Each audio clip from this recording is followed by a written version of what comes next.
So as you can see, we have a Tune-O-Matic bridge, and Guyker has sent along in their packaging, right? So you have the roller bridge. So these saddles, they have rollers on them. They're also locking saddles, so it keeps them in place, so it helps with intonation. They also include some new anchor posts and studs as well if you need to replace them or it's a brand new installation. What I'm hoping is that basically, and it looks like it'll be fine, this is going to fit right on where it's supposed to go. So we'll take the strings off and check that out. And then as far as the tremolo vibrato goes, I keep wanting to call it a Bigsby. That should go right over, now obviously not up here, but once we remove the tailpiece, remove these studs, the screws, and then we will put this down and then screw it down, it's going to sit down nice and low, and we can adjust the handle with a set screw. You can see right there. Very nice, it's good quality piece. Before I adjust the saddles for intonation, I just want to make sure that each one of them is unlocked. Otherwise you could end up stripping something. This is so tiny, oh my god. Not something you want to do at a gig, let me tell you. Okay, so here we go. Here is the first string, 1 to 6. We have the adjustment screws facing forward, not back. So I'm going to move things where I think they should go, and then we'll see after that. Yeah, I'm really featuring the installation of this drum system. I'm not really going to do a setup here. Just want to make sure everything is working fine. So it's really nice. I mean, look, there's a little Guyker right there. I don't know if you can see it. Right in between the 3rd and 4th string. Very nice.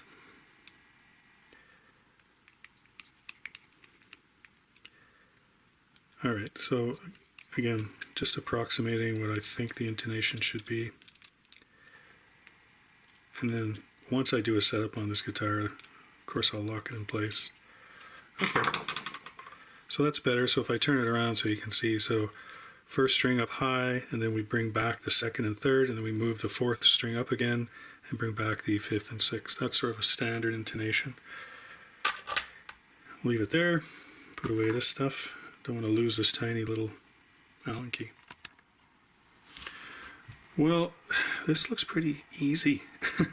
So I'm just placing it right over the existing anchors here, these studs, and it fits exactly right. Then I'm going to take the screws, right, the bolts that go in there with the washer.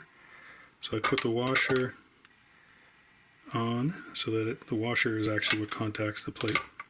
But before I do that, they did provide a little felt pad, and so if you look here, we are, we're just proud of the body here, but I think it's a good idea just to throw that pad there, so if you're moving that trem arm around, you don't scratch up the body. Again, this is totally reversible. You can take it off and put on the original tailpiece, so that's a nice feature.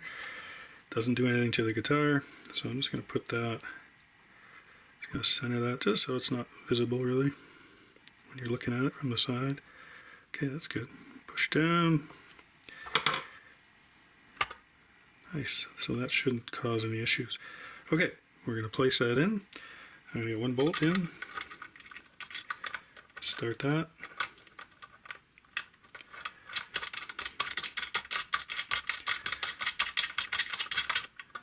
And I'll start the other one. Oh, I knew that would happen. Ah, look at that. This is why I have a magnet, look at that, attached to this stick. Haha! There's no way I'd be able to get that out fumbling around with my fingers. Okay, get my hands out of the way. I'm going to get this on.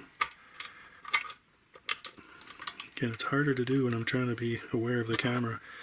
So I'm just going to turn this gently with this undersized screwdriver. Don't get all upset. It's just a, you'll see there's no resistance, so this isn't actually doing anything. So I'll just get it lightly tightened. There we go. It's already pretty solid just like that. Now the last thing to put in here is the trem arm itself, which you can see has very, there's about a 1.5 inches of play there. So you can position it where you like it, you know, somewhere around there. And of course, you use the Allen key to touch, but I'm not going to put that on yet. I'm going to put some strings in this thing. So it's as simple as laying the ball end in there. Does it go one way? Yeah, that's the best way, that direction. And then over the saddle, of course. And that's a roller saddle, so it should move smoothly. So we just do that times 5 more. Okay, so the only thing left to put in is the trem arm, or vibrato arm. And you can see that you can adjust it, so I mean it spins around, but you can't use it really like that. You could use it like this, I guess, if you left it in that angle. So there's lots of different angles, which is kind of nice. So let me see which Allen key. I think it's this one. Yeah. So you could leave it sort of down like that and just push on it. You can lift it up, come in. I think you're probably going to want it about here. So again, you have lots of options, which is nice. So you can find the angle that you like. Again, I'm trying to do stuff and keep my hands out of view. There we go. I mean, this is one of the things that it'd be nice if it locked in place by itself and you didn't have to do this, but you know. Oh, listen to that. Super smooth. And I don't know if it's the rollers, it's, you know, things are moving well. Alright, plug this in. Oh, very nice. Very subtle. So again, in the playing position, you should be able to find the spot that you like.